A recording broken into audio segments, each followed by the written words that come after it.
the gift of life, oh God. We're here to say thank you. Oh God.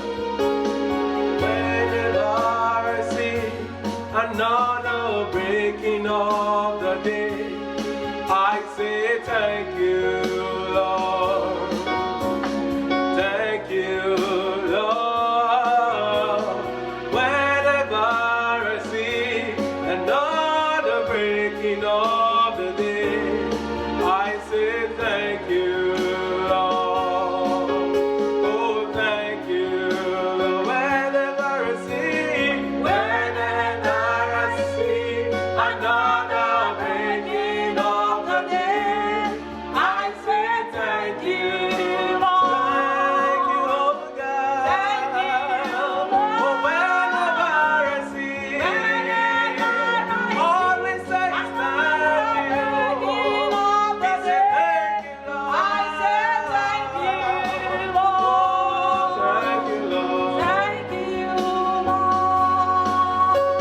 And whenever I see another breaking of the day, and we say thank you, oh God.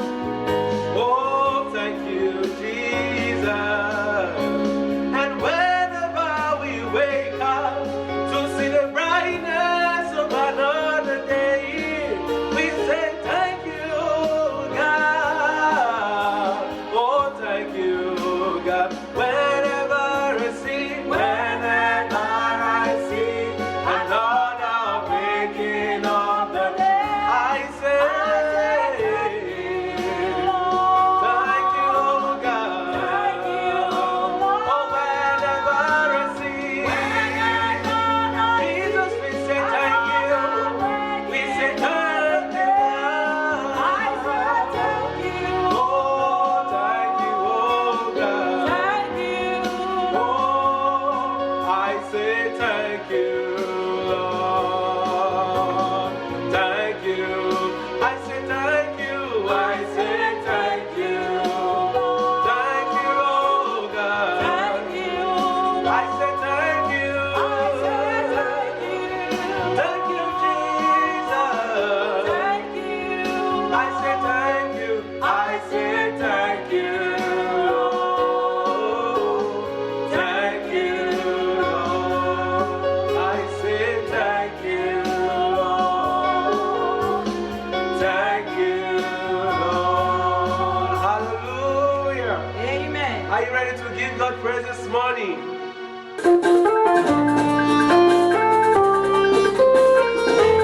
Hallelujah. Come on, is somebody ready to give God praise this morning?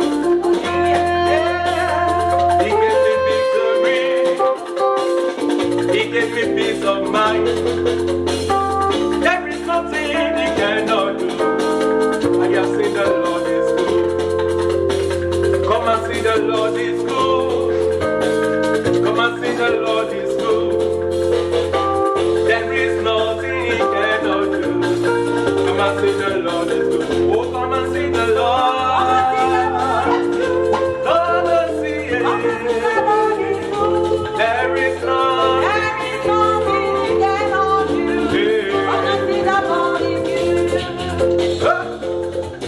Hallelujah.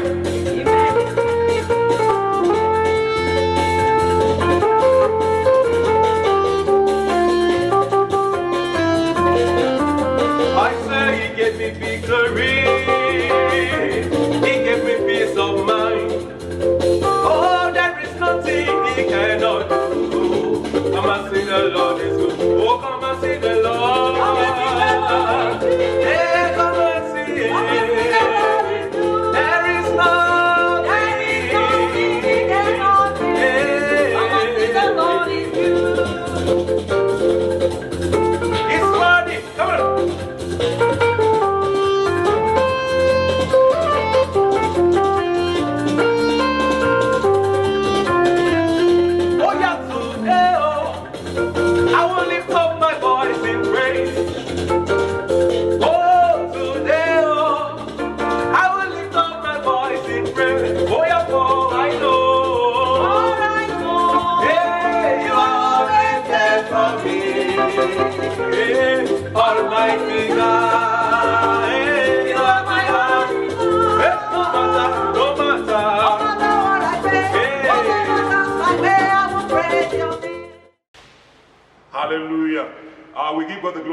privilege of life, for enabling us to see this Sunday. May his name be glorified forever in the mighty name of Jesus Christ. Shall we have a moment of prayer? Bow down your heads as we pray. In the mighty name of Jesus, the King of Glory, we want to appreciate the gift of life. We want to appreciate the privilege to be among the people you have chosen and redeemed by your precious blood. Thank you for your faithfulness. Thank you for your mercy. Thank you for your compassion. Thank you for every good thing you have done for us. For a time like this, be glorified in the mighty name of Jesus Christ. Thank you for pardoning all our iniquities. Thank you for the rescue from a pandemic of a season like this. Be praised in Jesus' name. Every sin which we have committed, mercy speak in the mighty name of Jesus. Lord, quicken our spirit in Jesus' name. Empower us from above in the name of Jesus. Lord, we hand over the service to your able hands. Take preeminence in Jesus' name. Let your name be praised and glorified in the mighty name of Jesus. I speak upon the life of someone that is going through challenging moments. May you see God working for your favor in the name of Jesus. Does not matter the page of your life now. I pray and I speak with authority. The Lord will open a new page of happiness and joy concerning your life in Jesus' name. At the end of this service, you shall be richly blessed. The name of the Lord shall be glorified. And whenever the trumpet shall sound and the roll shall be called up yonder, we shall not miss heaven. The Lord bless you and bless your household. For we pray in Jesus' name. Amen. Amen and amen in Jesus' name. Praise the Lord. Hallelujah. Okay, hallelujah. Hallelujah. Ẹ̀yin Olúwa lógo. Glory be God in the highest. Mo dúpẹ́ lọ́wọ́ Ọlọ́run. I appreciate the Lord Mo sì yin Ọlọ́run lógo. and I praise God. Mo gbé Ọlọ́run ga I exalt his name fún ọjọ́ ìní. for a day like this. Ó pa wá mọ́. He has kept us, Ó dá wa sí. protect us, Kò fi wá sílẹ̀. never leave Ó us. ń bá wa pé. He has been with Ó ń us. bá wa gbé. He has stayed with us. Kò jẹ́ kí ẹnikẹ́ni nínú wa kó ṣàárẹ̀. He never allowed anyone to fall sick. Kò jẹ́ ká wọnú àìsàn tó ju He never agbára. allows to fall into sick. Ògo ni fún Ọlọ́run lókè Glory ọ̀run. be to God in the highest. Ògo ni fún Ọlọ́run lókè Glory ọ̀run. be to God in the highest. Fún ohun tí Ọlọ́run ṣe yìí, For what the Lord has done àtèmi àtẹ̀yin, for you and for me, ẹ bá mi kí hallelujah méje nílé. shout 7 hallelujah Ẹ̀yin Olúwa lógo dáadáa. to glorify him. Ẹ gbé Ọlọ́run ga fún ohun tó ń ṣe Exalt his name for what he has àti èyí done tó ń ṣe and the lọ́wọ́lọ́wọ́. ones he's rightly doing. Mò ń fẹ́ àkókò ìkí gbogbo ẹgbẹ́ akú dédé I wòyí. greet you at a moment like this Mo sì yin Ọlọ́run lógo fún ìgbé ayé and I ẹnìkọ̀ọ̀kan yín. glorify the name of the Lord for your life. A ò gbúrò ibi iṣẹ́ ẹnikẹ́ni. No evil is recorded concerning A ò sì anyone. gbọ́ pé ọmọ ọjọ́ kankan ṣe àìgbọràn sí àṣẹ àwọn aláṣẹ orílẹ̀-èdè And yìí. known members has been ignoring the authorities. Ayọ̀ mi kún láti mọ gbúrò yín sí rere. I'm filled with happiness and joy to Mo sì hear yin from you. Ọlọ́run lógo fún ìgbé ayé yín. And I glorify the name of the Lord Mo for your gbàdúrà life. lórúkọ Jésù Kristi. I pray in the name of Jesus, Ayọ̀ wa yóò kún. our joy shall overflow. Ìgbà ayọ̀ yóò tún dé. A time of joy shall come. Ìgbà ìtura yóò kàn wá. A time of comfort shall come our way. Òmìnira yóò sì débọ̀ orílẹ̀-èdè And yìí. freedom shall come to this nation. Gbogbo wa bí tá a wà nínú ilé wa. Wherever we may be in our respective Mo home, gbàdúrà fún yín. I pray for A ò you. sì dákẹ́ àdúrà. We have not A ó stopped sì mọ praying. gbàdúrà And we shall lọ́nà. continue to intercede. Lórúkọ Jésù. In the name of Ìdílé Jesus, kọ̀ọ̀kan. every Ẹ ò family, rújú. you Ẹ shall ò be ráyè. comfortable, Ọ̀run ó sì fààyè gbà and the yín. Lord shall expand your Àìsàn territory. kòró kò ní borí wa. The pandemic of this time will not conquer Àìsàn us. kòró a ò ní mọ̀. The pandemic of this time we shall Àìsàn not know kòró it. láìpẹ́ yóò kẹrù ẹ̀ pátápátá. We shall overcome it, Ìyanu ó sì and ṣẹlẹ̀. wonder shall happen. Olúwa ti ṣèlérí. The Lord has promised Ṣé lẹ́yìn kòró tí wọ́n bá ti ní ká sílé ìsìn that báyìí, after the pandemic, ìyanu ó that ṣẹlẹ̀. wonder shall follow. Tí wàá fọ pé ohun tí mo fẹ́ kẹ́ ẹ mú gádá bí orí ọ̀rọ̀ tèmi náà ni pé And what I want to consider the topic for today is ẹ jẹ́ ká múra get prepared bá a ṣe wà nínú ilé wa as we are in our respective láti home ronúpìwàdà. to repent. Ẹ jẹ́ ká genuinely. múra Get bá a prepared ṣe wà nínú ilé wa in our respective láti home ronúpìwàdà ní to think, to tòótọ́ repent genuinely bí Ọlọ́run ti fẹ́. as the Lord wants Ẹ wá it. ká wo ìwé Ezekiel The book of Ezekiel, orí kẹrìnlá ẹsẹ̀ kẹfà. chapter 14, Ó verse kà 6. báyìí pé It reads thus: nítorí náà wí fún ilé Ísírẹ́lì pé báyìí lé Olúwa Ọlọ́run wí ẹ ronúpìwàdà kí ẹ sì yí padà kúrò lọ́dọ̀ òrìṣà yín kí ẹ sì yí ojú yín kúrò nínú ohun èérí yín. Eléyìí ọ̀rọ̀ yìí fún ọ náà ni. This word is for you. kà á tó bá ṣe tán tó bá ti ráyè fún Read Ọlọ́run. it when you have time for that. torí mo dúpẹ́ lọ́wọ́ Ọlọ́run pé kòró yìí fàyè gbà wá láti ka bíbélì dáadáa báyìí. I appreciate God that the Lord has made kò this síbi pandemic. tá à ń lọ àjókòó ńlé àáráyé kà á. We are able to read the Bible because of the mo pandemic. gbàdúrà ẹ̀mí tá a fi ronúpìwàdà ní tòótọ́ Olúwa yóò jogún ẹ̀ The fún wa. Lord will give us the spirit of repentance. gẹ́gẹ́ bí Ọlọ́run ti wí As the Lord has said, ìwé Jeremáyà orí kẹta Jeremiah chapter 3, ẹsẹ̀ kẹtàlá verse 13. ó ní ṣàjẹ́wọ́ ẹ̀ṣẹ̀ rẹ pé ìwọ ti ṣẹ̀ sí Olúwa Ọlọ́run rẹ àti pé ó sì tú ọ̀nà rẹ̀ ká fún àwọn àlejò lábẹ́ igi tútù gbogbo ṣùgbọ́n ẹ̀yin kò gba ohùn mi gbọ́ ní Olúwa wí. The Lord said that you have not accepted my voice. ẹ jẹ́ ká jẹ́wọ́ gbogbo ẹ̀ṣẹ̀ wa báyìí. Let's confess all our sins. ilé wa la wà. We are in a ẹ respective jẹ́ ká homes. múra láti fọnú ara wa mọ́. Let's get prepared to Gbogbo tá a ti dì í sanctify ourselves whatsoever thing we are placed in our pé heart kòrónà ó tán. before torí mo the fẹ́ kí pandemic comes to gbogbo an end. àwọn ìwà tí ò bá ìṣe Ọlọ́run mu. We want every character kúrò that nínú not ẹnì belongs to kọ̀ọ̀kan wa us to live our lives. gẹ́gẹ́ bí Ọlọ́run ti ránṣẹ́ wá. As the Lord has sent this message, ká múra let's get prepared láti ronúpìwàdà. to repent genuinely. ìrònúpìwàdà ni tí Ọlọ́run ń béèrè lọ́wọ́ èmi àti wọ God báyìí. asks for repentance from ẹ us all. jẹ́ ká Let's ronúpìwàdà repent genuinely. nítorí ìjọba Ọlọ́run kù sí For the dẹ́dẹ̀. kingdom of God is at Jésù hand. kan béèrè ìrònúpìwàdà. Jesus Christ out for repentance. iṣẹ́ ni wọ́n tún rán ọdún ká This is the ronúpìwàdà. message that has been sent káwo to inú us. wa dáadáa. Let's search our káwo hearts. tí ò dá ń bẹ̀. Search whatsoever is not good. Take them away. So everyone will be clean before the ìgbà tá a pandemic padà is dé over. When we ìlérí return, Ọlọ́run ni pé God's plan is òun fẹ́ He's going ṣèyanu to do wonders. òun fẹ́ He's ṣèyanu going to do wonders. láàrin wa I mean, in our midst. láàrin àwọn tó gbàgbọ́ Among people that láàrin are àwọn tó listening, gbẹ́kẹ̀lé among those that láàrin àwọn tó rìn déédéé people that láàrin walk tó ń sọ ohun uprightly, tó fẹ́ that does what pleases bẹ́ẹ̀ ni ó Him. sì rí. So shall it ẹ be. jẹ́ ká wo tí ìwé Jóòbù wí. Let's hear what the book of Jóòbù Job orí said. kọkànlá Job chapter 14, ẹsẹ̀ kẹtàlá yẹn sí ẹsẹ̀ kẹẹ̀ẹ́dógún. verse 13 to ó ní 15. bí ìwọ bá tún ọkàn rẹ ṣe tí ìwọ sì nawọ́ rẹ sọ́dọ̀ rẹ̀ bí àìṣedéédé kan bá ń bẹ lọ́wọ́ rẹ mú kúrò sí ọ̀nà jíjìn réré má ṣe jẹ́ kí ìwàkiwà kó wà nínú àgọ́ rẹ nígbà náà ni ìwọ ó gbé ojú rẹ sókè láì ní àbàwọ́n àní ìwọ ó dúró ṣinṣin ìwọ kì yóò sì bẹ̀rù. When we repent genuinely, search our heart, is then we seek for the Lord, and we will stand firm and not be afraid. ó bá tún ọkàn rẹ ṣe. When you search your heart and cleanse your bí heart, àìṣedéédé kan bá wà ń if bẹ there is iniquity in your tó sì wà heart, lọ́wọ́ rẹ in your hands, mọ̀mọ́ mú kúrò take them off. bàbá mú kúrò Take them away. ẹ̀yin ọ̀dọ́ ẹ mú kúrò Youth, take them ẹ away. jẹ́ kínú wa Let our heart sí déédéé be in kó wà ní déédéé pure pẹ̀lú Ọlọ́run with the Lord. ẹni pípadà tí wọ́n sì ilé ìsìn And when the tí churches àwọn are èèyàn bọ́ open, sínú mọ́ lọ and sí ilé people will be Ọlọ́run going to the house of Olúwa God, ló ń fẹ́ ṣe the Lord ìyanu said He's going to do wonders. màmá bàbá tó ń gbọ́ mi You that is hearing me, ìwọ lè rí kan you will have testimony. You will have testimony. bẹ́ẹ̀ fẹ́ bẹ́ẹ̀ kọ̀ Whether you like tẹ́ ẹ it bá or ti lè not, ronúpìwàdà once you tẹ́ ẹ repent ṣe genuinely, ohun tí Ọlọ́run fẹ́ and you have done what the Lord ìyanu bẹ̀rẹ̀ wanted, nú ayé wonder starts in your ọkàn yóò life, sì bẹ̀rẹ̀ and you shall be mo comforted. lọ́kàn yóò balẹ̀ You shall be ojú òsì ní comforted, tì and you will not be put to olójú ò ní shame. tì You shall not be put to mo shame. gbàdúrà I pray lórúkọ bàbá in the name of the àti Father, ní ti ọmọ the Son, àti ní ti the ẹ̀mí Holy mọ́ Spirit. ẹ jẹ́ ká múra Let's get prepared. torí Jésù ń padà For Jesus is coming ẹ back jẹ́ ká again. múra Let's get torí prepared. Jésù ń padà For Jesus is mo coming fẹ́ back kẹ́ ẹ again. tún ka àwọn I ìwé want to wọ̀nyí read some other ẹ lè ka passages. ìwé Job You can read the book of Job tí mo pè lẹ́ that I've called earlier, orí 22 ẹsẹ̀ 21 sí 23 chapter ẹ lè 22, ka ìwé òwe and Proverbs orí kìíní chapter 1, ẹsẹ̀ 23 23 ẹ verse ka 23. Jeremiah You can read orí Jeremiah, 26 chapter 20, ẹsẹ̀ kẹtàlá verse 13. gbogbo àwọn nǹkan yìí mo These fẹ́ kẹ́ ẹ kà passages, please read them. láti lè wọ́ta gbogbo àwọn tí iṣẹ́ tí Ọlọ́run rán For you to wáyé have the deeper understanding of mo what the message of the gbàdúrà Lord is nípa saying. bàbá àti I ọmọ pray in àti the name of the ẹ̀mọ́ Father, Son, and ìyanu Holy ó Spirit. ṣẹlẹ̀ Wonder ẹ shall má happen. gbàgbé láti ka ìwé Don't Ezekiel forget to read the book of orí Ezekiel, kejìdínlógún chapter 18. ẹsẹ̀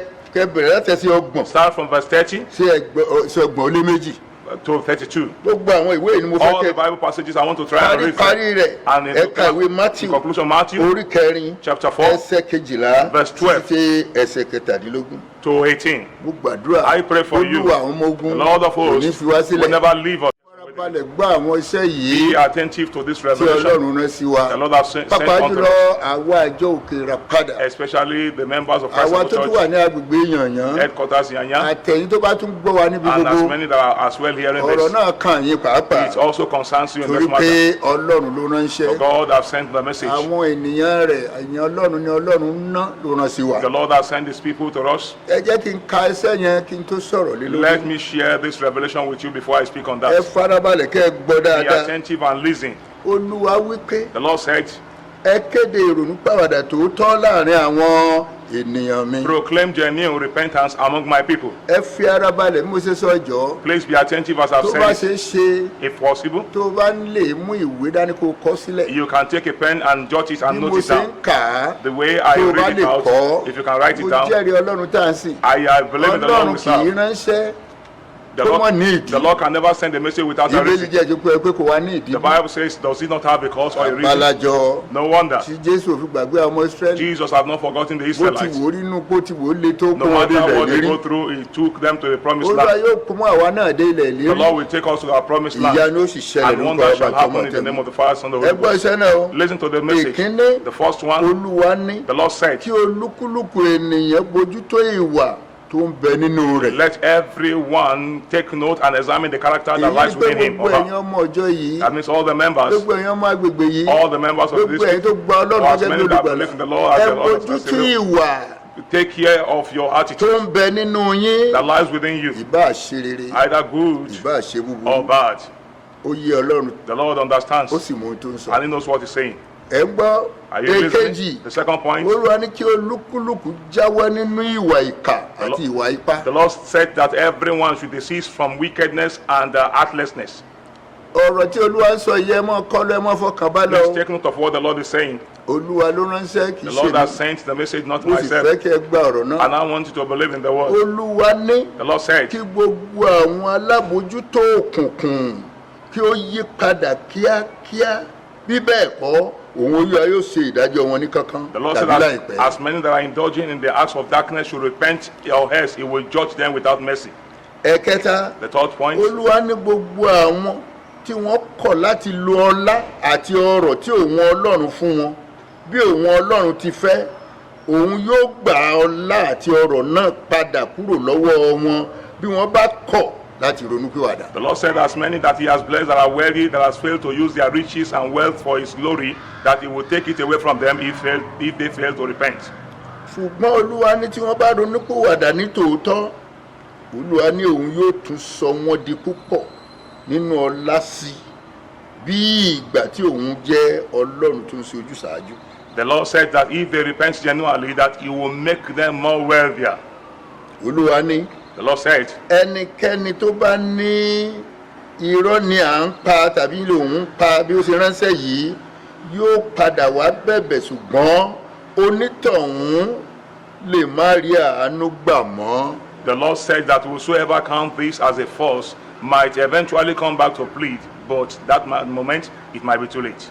olúwa wí The Lord said, ó ní àwọn tí ayé ti rò pin nínú ìjọ yìí ní agbègbè yìí tàbí wọ́n tó ń gbọ́ mi níbikíbi tó wà ó ní àwọn tí ayé ti rò pin yóò padà wá di ńlá nítorí òun ọlọ́run yóò fi ọ̀rọ̀ wọn ṣe ìyanu. the Lord said, as many that the world has belittled and underrated, that He, God, is going to make them great, and their situation shall be a wonder and a miracle. These are the messages the Lord has sent to us àwọn at tó a time gbọ́ like mi mo this. fi ìyọ́nú ọlọ́run bẹ̀ You ọ́ that is hearing me, I appeal to you. mú ọ̀rọ̀ yìí rò Have a ọ̀rọ̀ thought yìí of yẹ̀ this. wò Have a thought mo of sì this fẹ́ kẹ́ ẹ way. ṣiṣẹ́ lé And I lórí want you to work on it.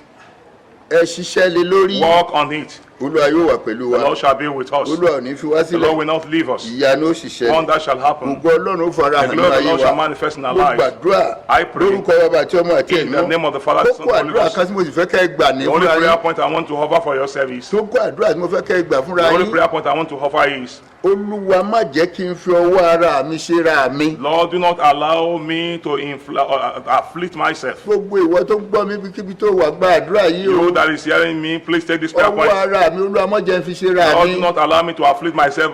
tolúwa ló ní ìdájọ́ lọ́wọ́ kì í ṣe The Lord ènìyàn. owns the judgment in His hands, not a mortal being. àdúrà kejì tí mo The fẹ́ kó second fi prayer point that I sọ́kàn want to put in mind is, kí olúwa kí ó fọ́ agbádá àgàbàgebè láàrin àwọn abẹnugan tó fọ́ agbádá yẹn kó fọ́ dànù. The Lord should destroy agbádá àgàbàgebè láàrin abẹnugan kó fọ́ dànù. the garment and the dishes of hypocrisy among the prominent ones, kí ìyanu kó lè ṣẹlẹ̀. that wonders might happen. ẹ gbọ́ Listen, olúwa ń bọ̀. the Lord is coming back. ayé ń retí. The world is expecting ẹgbẹ́ it. onígbàgbọ́ ẹ múra sílẹ̀. Let the Christian get ẹ prepared. múra sílẹ̀. Let's get ẹ prepared. múra sílẹ̀. Get prepared. gbogbo coronavirus tá à ń sọ The nípa rẹ̀ pandemic yìí we are talking about, olúwa fi rán wa létí the Lord used that to remind us ìpadàbọ̀ jésù that is lẹ́ẹ̀kejì. coming bá a the fẹ́ second bá a kọ̀ time. mú Whether sọ we fún like it or yín not, jésù ń padà bọ̀. Jesus is coming kí back ni again. ìmúrasílẹ̀ rẹ? What is your preparation jẹ́ like? ìmúrasílẹ̀. Are you actually bí ọkọ preparing ìyàwó tó ń for bọ̀. the bride that is coming ọjọ́ back, the ìgbéyàwó bridegroom dé that is tán coming back? ká gbé wa tèmi The níyàwó. marriage of the Lamb mo is ní ọjọ́ getting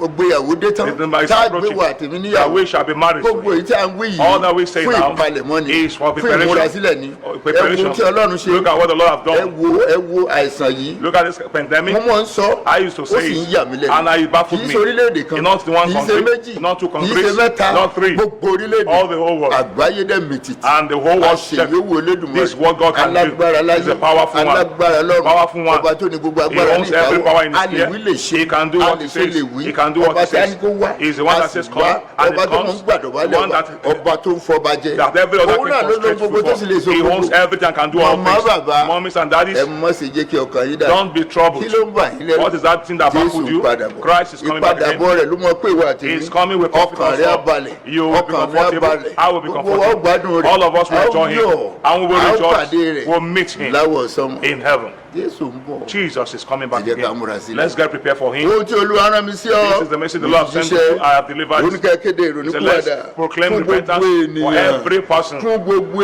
every ènìyàn person. olúwa fẹ́ kí wà tèmi The Lord wants ronúkúwàdà you and me to get repent. ẹnikẹ́ni tó bá wo nígbà tó wo gbogbo ẹ̀sìṣẹ́ rẹ̀ tó sì kó gbogbo ẹ̀ síwájú ọlọ́run Whosoever repents from all his ìbá sins, ṣẹ̀ṣẹ̀ ìbá aṣoǹkówó jẹ́ no matter what it might be, bàbá ló ní déédéé he lọ́wọ́ owns all the righteousness in his hands. I pray. ọlọ́run àwọn ọlọ́run The God of ọba gods, àwọn ọba the King of kò ní kings, fi wá will sílẹ̀ never leave us. ilé tá a wà yẹn The heaven ẹ will ò ní not. ṣàìsàn You will not fall ẹ ò sick. ní dò You will not ẹ ò ní die. da láàbò You will not be wàhálà àdàmú ayé Evil òní tó will not báyìí befall you. ẹ ò tiẹ̀ rí náà You will have ẹ ò more rí lò abundance you ọ̀nà have. tọ́lọ́run ó gbégbá òun The ló way yẹ the Lord will do it, he ẹ knows ò dẹ̀ ní it. tọrọ jẹ And you will never àlàáfíà beg. fún yín Peace be with you. títí pípàdé When we ọjọ́ meet Sunday tó ń bọ̀ the next Sunday, àlàáfíà fún peace of yín God be with ní you orúkọ ńlá Jésù Kristi in the Olúwa name wa of Jesus. ẹ jẹ́ kí a gbàdúrà ọlọ́run bàbá ọlọ́run ọmọ ọlọ́run máa ń lọ nìyẹn olúwa máa bá wa lọ adúpẹ́ tó tẹ́ jẹ́ kárí Sunday tó ń bọ̀ olúwa pàwọ́ mọ́júgbà ẹ̀ náà bàbá ìṣèyanu gbogbo àwọn mọ̀mọ́ àwọn bàbá gbogbo tó wà nílé tó ń gbọ́ mi olúwa pa wọ́n mọ́ bí ẹyin jù olúwa àwọn ọmọ ogun mọ́jì ń ṣàìsàn àlàáfíà Jésù kó mọ bá wọn gbé